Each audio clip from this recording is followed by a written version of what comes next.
మూడు ప్రోగ్రామ్ లో రెడీగా ఉన్నారు. మరి కౌసల్య గారు ఈ రోజు మన కోసం ఏం స్పెషల్ ఐటమ్ చేయబోతున్నారో తెలుసుకుందాం. నమస్కారం కౌసల్య గారు. ఈ రోజు మన స్పెషల్ ఐటమ్ పేరేంటో చెప్పండి. ఇవాళ స్పెషల్ ఐటమ్ అంటే కంద పచ్చడి. కంద పచ్చడి, బచ్చలి బచ్చలి. ఓకే, వెరైటీగా ఉంది పేరు కూడా. బచ్చలి కూర అని దొరుకుతుంది కదా, ఆ కందతోటి బచ్చలి కూర combination is very famous in Andhra Pradesh. కంద బచ్చలి అనేది చాలా ఉలవచారు, కంద బచ్చలి, వంకాయ కారం ఇలాంటివి ఏంటంటే ట్రెడిషనల్ ఐటమ్స్ అనమాట. ఇప్పుడు మనం చేస్తున్నది కంద బచ్చలి. కంద బచ్చలి, సో రెండు కాంబినేషన్ అనమాట. సో ఓకే మేడం, నాకు కావాల్సిన పదార్థాలు చెప్పండి. ఓకే అమ్మా, కంద బచ్చలి కూర, బియ్యం పిండి, తిరుమూత దినుసులు, బెల్లం, ఆవాలు, కొబ్బరి కూర, చింతపండు పులుసు, ఉప్పు, కారం, ఎర్రమిరపకాయలు. ఓకే కౌసల్య గారు, ఇప్పుడు తయారు చేసే విధానం చూద్దాం. ఓకే అమ్మా, స్టవ్ ఆన్ చేస్తున్నాను. ఫస్ట్ మనం ఈ కందలో ఎన్నో వెరైటీస్ ఆఫ్ కందలు ఉంటాయి. కంద ముట్టుకోగానే చేతికి దురద వేస్తూ ఉంటుంది. కొంతమంది నూనె రాసుకొని పంచకాయ కట్ చేసినట్టు కట్ చేస్తారు, కానీ అన్ని కందలు దురదగా వేయవు. కొన్ని కందల్లోని ఆ టెక్స్చర్ ఉంటుంది దురద. ఇప్పుడు మనం కట్ చేస్తున్న కందని పట్టుకున్నా కూడా ఇక్కడ దురద అనేది లేదు. అందుకని ఇలాగ నేను ముక్కలు కట్ చేసి, ఎప్పుడైనా దుంపలు, ఏ దుంప పదార్థాలు, ఆలుగడ్డలు, కంద ఇలాంటివి మనం ఉడకబెట్టేటప్పుడు నీళ్లు పోసి కట్ చేసి పెట్టుకున్నాం అనుకోండి, నల్లగా. అందుకని ఇప్పుడు ఇలాగా పెట్టుకొని నీళ్ళలో పెట్టుకున్నాం కట్ చేసి. కంద ఈ మాదిరిగా మనకి దొరుకుతుంది మార్కెట్లో. దీన్ని ఇంత క్లీన్ చేసేసుకోవాలి బాగా. ఈ పైదంతా క్లీన్ చేసుకొని బాగా సాల్ట్ వాటర్తో కడుక్కొని తర్వాత బాగా వాష్ చేసుకున్నాం అనుకోండి, బాగుంటుంది. ఇది ఎక్కువగా భూమిలోంచి వచ్చే పదార్థం కాబట్టి మట్టి అది ఎక్కువగా ఉంటుంది. అందుకు దీన్ని బాగా నీట్గా కడుక్కోవాలి. తర్వాత ఏంటంటే కంద అనేది పూర్వం రోజుల్లో ఎక్కువ వెజిటబుల్స్ దొరికే. ఒక పల్లెటూరులో ఏం చేసేవారంటే గాజుల్లో కంద ఇవి పిలకలతోటి భూమి మీద ఎక్కువగా వస్తాయి. అవి ఏంటి స్టోర్ చేసి పెట్టుకునేవారు. మనం బియ్యం, ధాన్యం ఎలా స్టోర్ చేసుకుంటామో అలాగే చింతపండు, కంద ఇలాంటివి స్టోర్ చేసుకొని రైనీ సీజన్లో ఎప్పుడైనా సైక్లోన్స్, ఎక్కడైనా ప్రాబ్లమ్స్ ఏమైనా వచ్చేటప్పుడు ఈ వెజిటబుల్స్ తోటి భోజనాలకి కూరలన్నీ తయారు చేసుకునేవారు. Okay okay madam. సో ఇప్పుడు మనం వీటిని బాగా ఉడకబెట్టేసుకోవాలి. ఉడుకుతున్నప్పుడు మనం బాగా మెత్తగా అయిపోయాక దీన్ని తీసేసుకోవచ్చు. కూర మాత్రం బాగా ఉడకాలి మెత్తగా. ఇక్కడ కూడా నేను దీంట్లోని కొంచెం ఉప్పు, పసుపు కూడా వేస్తున్నాను. సో ఉడుకుతున్నప్పుడే వేస్తాను, ఉప్పు పసుపు వేసేసి ఉడకబెడుతున్నాను.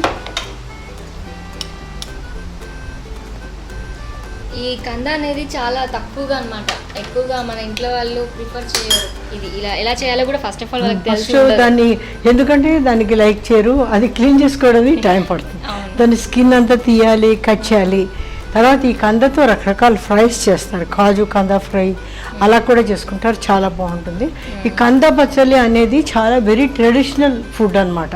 ఇప్పుడు ఫెస్టివల్స్లోని, మ్యారేజెస్లోని కూరల్లో ఏం పెట్టారు అంటే కంద పచ్చలి అంటే ఓహో చాలా బాగుంది అంటారు. అందుకని బచ్చలి కూర అనేది ఫ్రెష్గా లీవ్స్ మనకి ఇంట్లో ఇలా దొరికి బాగా కడిగేసి పెట్టుకున్నాం. ఇవి ఇంట్లో ఉన్నవైతే ఇలా ఫ్రెష్గా ఉంటాయి. అలాగా మార్కెట్లో తెచ్చుకున్నా కూడా బాగుంటాయి. అయితే నీటిలో కడిగేసేసి చక్కగా ఇవి చేసేసుకుంటాం. అంటే బచ్చలి కూరని కట్ చేసి పెట్టుకుని ఈ కంద ఉడికిన తర్వాత దాంట్లోపల మనం కూర తయారు చేసుకోవచ్చు. ఈ విధంగా ఈ కంద లీవ్స్లన్నీ నేను శుభ్రంగా కట్ చేస్తాను. లీవ్స్ అన్నంగా కట్ చేసుకోకపోతే కూరకి బాగుండదు కదా, అందుకని మనం దీన్ని బాగా కట్ చేసి పెట్టుకోవాలి. లీవ్స్ని కట్ చేయడం ఇక్కడ పెడితే పర్వాలేదు.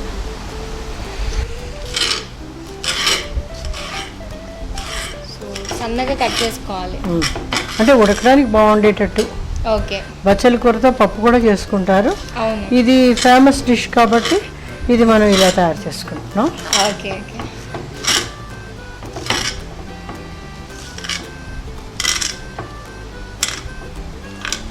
అండ్ లీఫీ వెజిటేబుల్ కూడా కళ్ళకి చాలా మంచిది. ఎక్కువగా ప్రిఫర్ చేయరు లీఫీ వెజిటేబుల్, అంటే చాలా తక్కువగా తినేవారు. ఒకటి లీఫీ వెజిటేబుల్. తర్వాత ఏంటంటే దీంట్లోని ఇంకొక ఇంపార్టెంట్ థింగ్ నేను ఆల్రెడీ ఇది ఉడుకుతున్నప్పుడు తయారు చేస్తాను.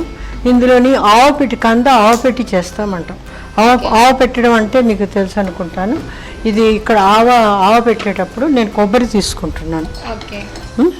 తర్వాత ఆవాలు తీసుకుంటున్నాను, కొబ్బరి ఆవాలు, కొంచెం బియ్యం పిండి, 2 స్పూన్స్ అంటే థిక్నెస్ కోసం బియ్యం పిండి అంత వేసుకోవచ్చు. ఇలాగా తీసుకున్నవి ఇవి మనం ఏంటంటే ముందు ఒక్కసారి గ్రైండ్ చేస్తాను. ముందు గ్రైండ్ చేసినప్పుడు ఏమవుతుందంటే కొబ్బరికాయ ముక్కలు, ఇప్పుడు కొంచెం 2 మిరపకాయలు కూడా వేయచ్చు, తర్వాత పైన కూడా మిరపకాయలు వేసుకోవచ్చు. ఈ విధంగా మనం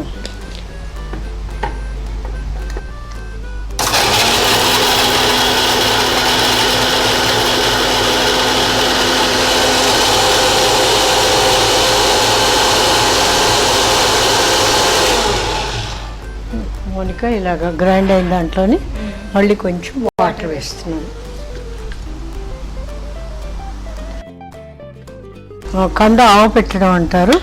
ఆవ పెట్టడం అనేది ఏంటంటే లాస్ట్కి పెట్టాలి, లేకపోతే చేదు వస్తుంది. అందుకని ఇది గ్రైండ్ చేసి మనం పెట్టుకుంటాం.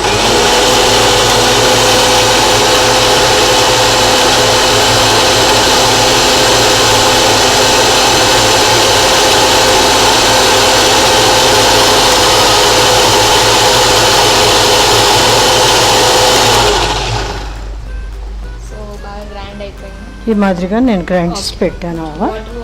కొంచెం వాటర్ అంటే వాటర్ తగ్గించవచ్చు, కానీ అంటే సెమీ లిక్విడ్గా కర్రీ గట్టిగా లేకుండా అవుతుంది కాబట్టి నేను కొంచెం వాటర్ వేసాను. ఇప్పుడు ఈ కంద బాగా ఉడికిపోయిన తర్వాత మనకి ఇంకా కొంచెం టైం పడుతుంది. సో బాగా ఉడికేదాకా ఉడికించేసాను. సో బాగా ఉడికిపోయాను మేడం. మౌనిక, ఇప్పుడు నేను ఇది ఒక వెసల్లోకి ట్రాన్స్ఫర్ చేస్తాను. ఇది కొంచెం వాటర్ ఉంది, వాటర్ ఉన్నా కూడా మనకి వాటర్తో పాటు వేసేసుకోవచ్చు. ఓకే, ఇప్పుడు మొత్తం ఇది తయారైపోయింది కాబట్టి ఇంకొక ప్యాన్ తీసుకుంటున్నాను నేను ఇక్కడ. ఇప్పుడు కొంచెం ఆయిల్ వేస్తున్నాను.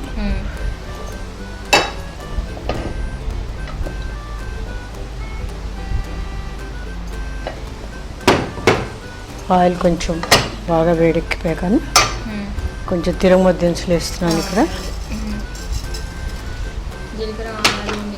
జీలకర్ర, ఆవాలు, మినపప్పు, ఎర్రమిరపకాయలు, కొంచెం చిటికెడ అంటే very less quantity, not necessary ఎక్కువ వేయాలని లేదు, తినేవాళ్ళు ఒమిట్ చేసుకోవచ్చు కూడాను.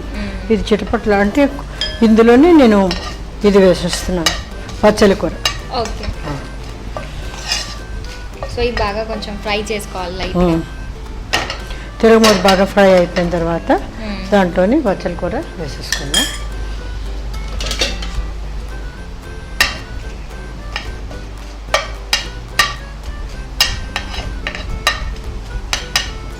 మీ ఇంటికి ఇప్పుడు ఒక షార్ట్ బ్రేక్.